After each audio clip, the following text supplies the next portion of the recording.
Chers consoeurs et confrères de la presse, bonjour et bienvenue à toutes et à tous au Forum de Liberté. On reçoit aujourd'hui Fawzi Balkati et Mourad Bouatou du groupement Cluster Boissons Soumam. Messieurs, bonjour. Merci d'avoir accepté l'invitation de notre quotidien.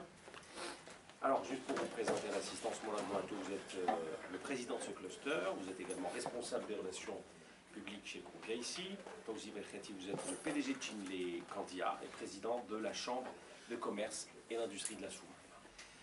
Messieurs, bonjour donc. Et ce cluster est nouvellement créé, fraîchement créé, je dirais même. Vous nous le présenterez dans un instant, dans un premier temps, puis on va situer de manière générale l'activité agroalimentaire par la suite. Alors, vous avez un quart d'heure chacun, comme nous veut la tradition, pour un peu nous expliquer tout cela, et on reviendra juste après pour le débat. C'est à vous. Merci, M. Lahib. D'abord, je remercie le journal, le Forum de Liberté, de nous avoir donné l'occasion de présenter le cluster qui est donc le fruit, bien sûr, du travail d'équipe. Ce cluster, donc, c'est un concept qui n'est pas nouveau chez nous, mais qui est largement usité dans les pays développés. En France, vous avez 245 clusters. Maintenant,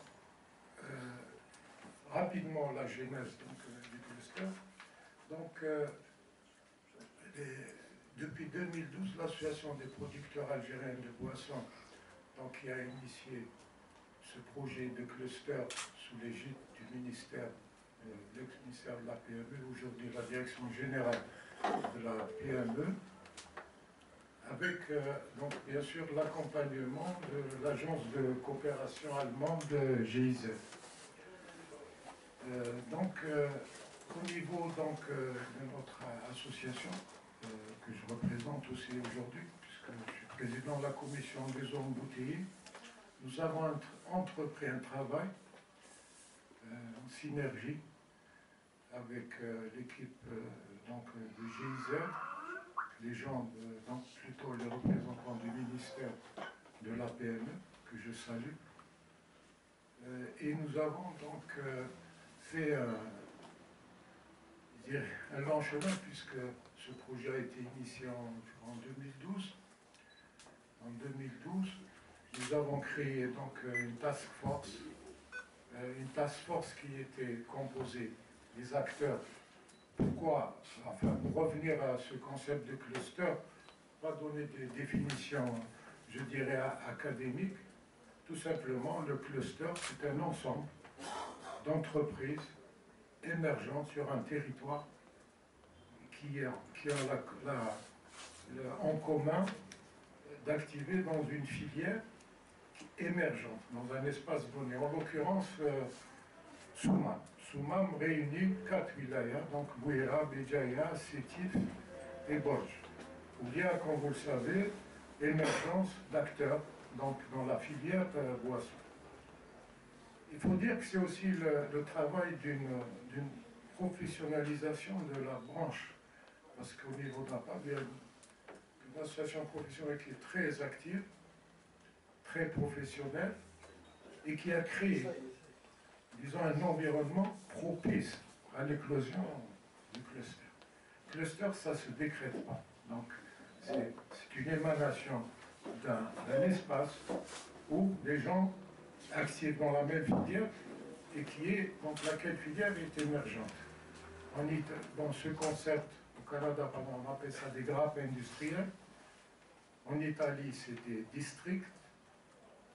En France, on appelle ça des clusters. Et je pense que c'est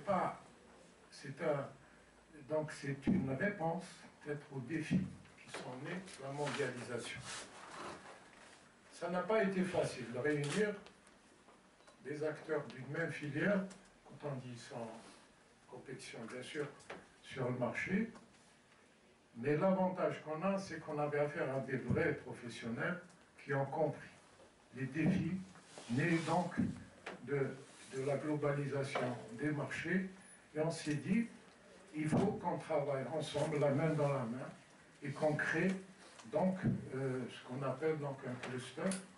Les différentes formes juridiques, on a un expert ici, Ammar Yahya, sous l'égide de la GIZ, il a fait une étude sur quelles sont les formes juridiques que peut prendre un cluster. Il y avait association, il y avait une étude, une SWOT, on a les avantages, les faiblesses, qui a conduit à donner une assise juridique, qui est le groupement, régi par le Code de commerce. Le cluster, donc, comme je le disais, donc il y a des théoriciens, hein, bien sûr, qui ont fondé, plutôt qui ont fondé ce concept, le concept de district industriel. On voit que les industries tendent à se concentrer dans des espaces géographiques, en l'occurrence Souma. Donc c'est un espace, comme je le disais, où il y a donc l'émergence d'acteurs qui sont majeurs dans la filière. Le ministère de l'Industrie avait initié donc une étude sur la stratégie de développement industriel. Et je pense que la région Soumam a été identifiée comme un pôle. On peut l'assimiler à un pôle de compétitivité dans l'agroalimentaire. C'est un concept qui n'est pas... Moi, je crois qu'on a créé aujourd'hui un noyau dur, un esprit, une volonté de partage, de travailler ensemble. Et progressivement, je pense que c'est un noyau qui va s'élargir au niveau de la région du pôle. Disons, créer un pôle agroalimentaire, puisque tout à l'heure, M. Belkati va vous parler des dérivés du lait, la filière lait, donc qui est aussi présente à travers des acteurs comme Soumam, qui sont des membres potentiels. Hein, pour le moment, ils n'ont pas encore, mais ils vont adhérer, Inch'Allah, à notre cluster. Donc, comme je l'ai dit à l'origine, c'est une prise de conscience. Donc, il faut aller vers ces marchés en rang groupe. Donc, nous avons, avec le ministère de l'Industrie, qui nous a beaucoup facilité les choses, dans la création donc, de ce cluster, puisqu'il y a un centre de facilitation Abidjan qui nous a été affecté sous forme de convention et qui a conduit à créer ce registre de commerce. Donc c'est un groupement sans but lucratif, je dirais pourquoi tout à l'heure, et qui donne la flexibilité à ses membres de travailler en groupement, chacun étant bien sûr compétitif plutôt sur son marché propre. Mais au jour d'aujourd'hui, les vrais défis, comment élargir donc je dirais, tendre vers une économie diversifiée, savoir une économie émergente en matière si vous voulez, hors hydrocarbures. In fine, donc l'objectif qu'on se fixe, c'est d'aller vers les marchés extérieurs. C'est ça le vrai défi. Alors, nous, dans l'analyse qu'on a faite donc, au niveau de la feuille de route, on a identifié, par exemple, des acteurs dans le domaine de la chaîne logistique. Aujourd'hui, nous avons réuni dans ce cluster des acteurs comme une filiale de Cévital qui est Numilog, qui est active dans la chaîne logistique, et SNTR, une filiale qui est Logistrans, qui gère des ports secs et qui actuellement est en train de créer un partenariat fécond avec Numilog. Et c'est ce que nous appelons le partenariat public-privé, qui est vraiment incarné dans ce cluster. C'est une mentalité, c'est un esprit de partage. Il y a aussi dans notre environnement des partenaires. Bien sûr, la PAC qui a été à l'origine aussi de ce cluster. Nous allons faire des conventions donc, avec tout l'environnement institutionnel. Il y a dans notre environnement les associations, il y a l'ANIREF, il y a l'ANDI qui fait partie donc, des partenaires donc, du cluster. Et le centre de facilitation, comme son nom l'indique, enfin, il vient d'avoir un contenu concret. On héberge justement tous ces acteurs. Et c'est là que nous donnons un sens au dialogue avec l'environnement institutionnel pour être une vraie force de proposition. Enfin, je schématise, il faut beaucoup de temps, bien sûr, pour expliciter tout ça, mais en fait, c'est une volonté commune. Il faut qu'en chez nous, on introduise, il faut qu'il y ait cette culture du partage. Des entreprises concurrentes, on a réussi à les regrouper, enfin, sous une forme juridique, des entreprises, je dis bien algériennes, donc 2 dans la supply chain, 5, 4 dans le domaine des boissons, 1 dans l'emballage. Parce que la vision du cluster, c'est l'intégration, c'est l'amont agricole, c'est les services, c'est donc tous ces acteurs qui vont travailler en commun pour réaliser, donc pour optimiser, faire des économies d'échelle, par exemple dans la chaîne logistique, on en parle souvent, mais ça va être, j'espère, dans un avenir proche, on va lui donner un contenu concret. On a pour ambition de créer des plateformes logistiques. Nous avons un partenaire, un grand partenaire, enfin, qui a des moyens extraordinaires. Comment mettre ce puzzle en synergie? Donc il y va bien sûr de la gouvernance de ce groupement ensemble. Comment aller vers des objectifs stratégiques, on les a tracés dans notre feuille de route, et c'est ensemble que nous allons donc aller bien sûr à la conquête de ces marchés extérieurs, parce qu'il faut lever la tête et se dire, c'est pas uniquement notre marché qu'on va, comment dire, on va se conduire, mais il y a aussi les défis qui sont nés, parce que de l'autre côté, il y a des espaces qui s'organisent. Je vous ai dit, il y a la région PACA, Provençal-Côte d'Azur, qui réunit des centaines de clusters. C'est des gens qui ont des stratégies pour aller, quand ils viennent chez nous, ils viennent nous vendre des produits, ils viennent nous vendre des concepts, ils ont déjà derrière tout ça une dynamique. Alors nous, ce qu'on veut faire, c'est exactement avoir les mêmes armes. Les Algériens ont des compétences. Donc l'avantage du cluster, c'est d'être une porte, un espace ouvert à toutes les compétences, je veux dire. Des gens qui peuvent apporter donc un plus pour essayer, donc pour donner donc, plus de compétitivité, avoir des gains de compétitivité. Et je ne plairai pas comme partenaire enfin quand je dis la relation université-industrie. Moi qui étais dans l'industrie, je me rappelle qu'il y avait, je dirais qu'il y a un potentiel important. Ces universitaires qui nous regardent, c'est tous ces jeunes qui sortent des écoles, qui ont des idées de projets. Nous devons, je dis bien notre devoir, est de les assister, de les accompagner, d'être un vrai incubateur de projets, de start-up. Nous allons faire le SIAG à Oran, nous avons 2 journées d'études, nous avons invité des start-up, et donc dans ces espaces-là, il faudrait qu'il y ait un rapprochement, parce qu'il faut qu'il y ait il faut qu'on mutualise, qu'on crée des synergies pour travailler ensemble. Je dis et je le répète, il faut qu'il y ait cette culture du partage. Il faut décloisonner parfois les esprits. L'entreprise, je dirais, familiale doit évoluer. On doit évoluer vers des conglomérats d'entreprises. Et une des déclinaisons justement de ces clusters, c'est de créer des groupements d'achat. Pourquoi pas? Nous importons dans la filière, M. Ahmani, là, le président n'a pas, pour donner des chiffres, plus de 150 000 tonnes de polyéthylène pour fabriquer des bouteilles. Moi qui étais dans l'industrie, je peux vous dire qu'il y avait une bourse de produits, des études, ce qu'on appelle les issues d'hydrocarbures. 213 projets potentiels d'hydrocarbures. La pétrochimie doit être... Nous sommes là pour essayer de valoriser la chaîne filière, la chaîne de valeur de la production. Boisson, quand on dit cluster boisson, c'est pas limitatif. Je dirais agropole. Pourquoi? Parce que nous, on va booster l'amont agricole. Il y a des universitaires à Bougie qui font des études sur la valorisation des palmes de figues de Barbarie. On peut extraire des produits pour l'industrie des boissons.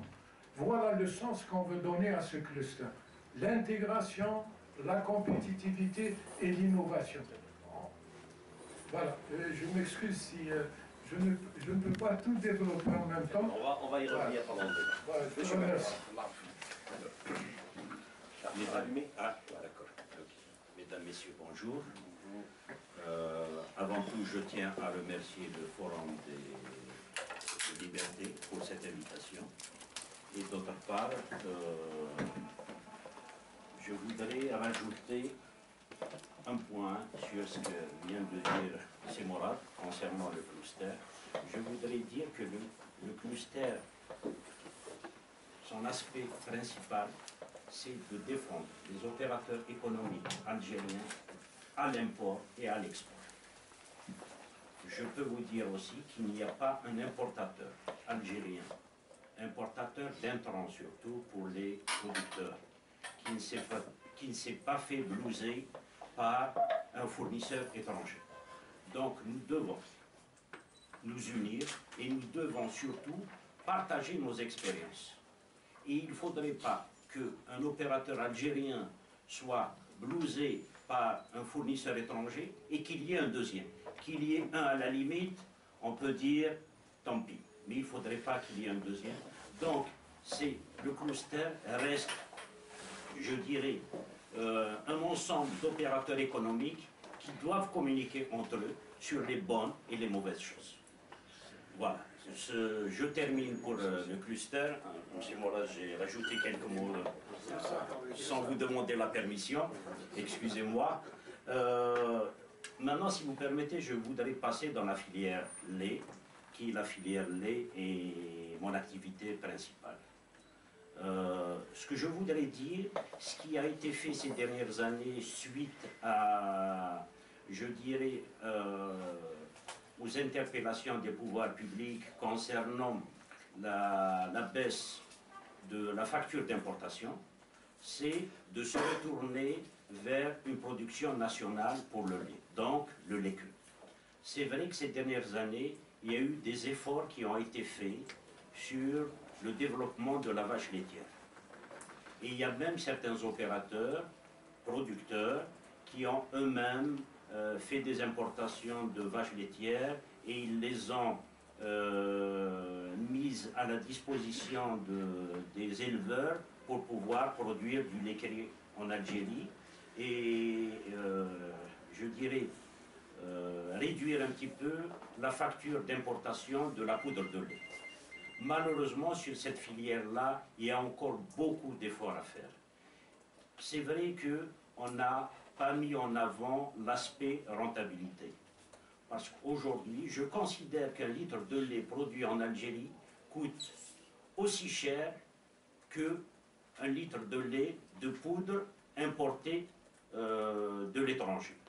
Ça, je trouve que c'est anormal. Il faudrait que ce qui soit produit en Algérie nous revienne moins cher que ce que nous importons. Parce que si on doit produire un litre de lait en Algérie aussi cher ou plus cher que la poudre de lait importée, moi je ne vois pas où est l'enjeu. Et la vraie problématique aujourd'hui, qui est due justement à ce coût de revient d'un litre de lait cru par rapport à la poudre de lait, c'est d'abord le verre. C'est-à-dire il faut cultiver l'alimentation de ces vaches en Algérie. Il faut permettre aux producteurs de lait cru d'avoir des espaces de terre pour cultiver leur alimentation. Aujourd'hui, je dirais que 80% de l'alimentation qui est donnée aux vaches est importée.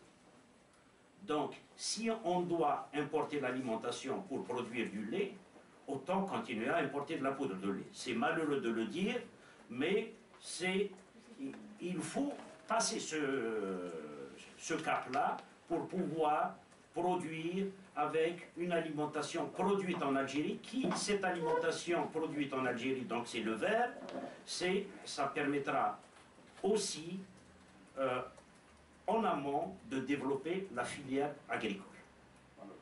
Ça, moi je pense qu'il faudrait qu'on fasse beaucoup d'efforts sur cet aspect-là. Et comme vous avez pu le constater, l'année dernière et même cette année ça a repris, les prix de la poudre de lait ont flambé sur le marché mondial. Donc nous subissons ça malheureusement, alors que si la filière lait se développe davantage par rapport à ce qu'il y a aujourd'hui, je pense qu'on pourra maîtriser nos coûts sur le produit fini, en l'occurrence le lait.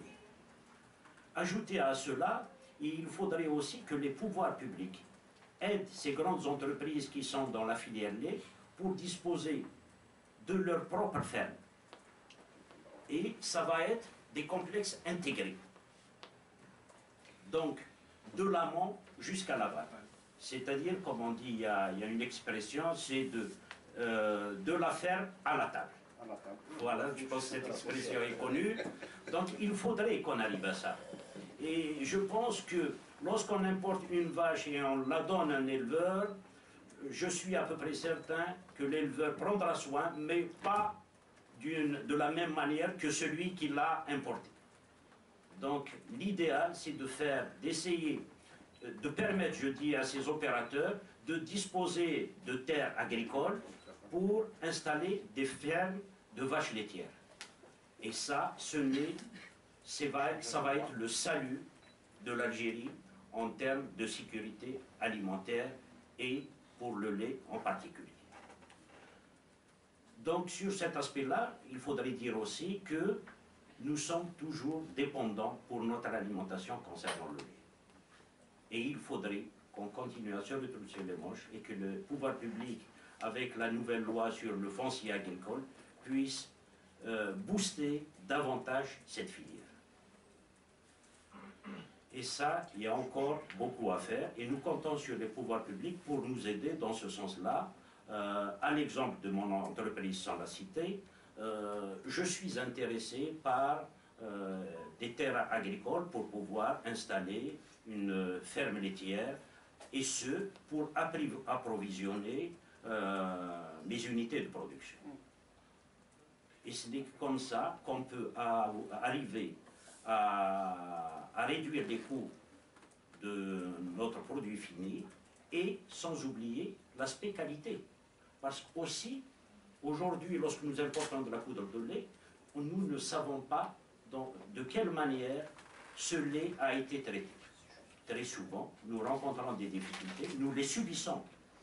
Nous les subissons, malheureusement, il nous arrive parfois de se retrouver avec des matières premières qui ne sont pas de bonne qualité. Voilà, mesdames, messieurs. Merci. Très bien. Merci, messieurs, d'avoir présenté. Merci à vous aussi. Et bon vent. Merci.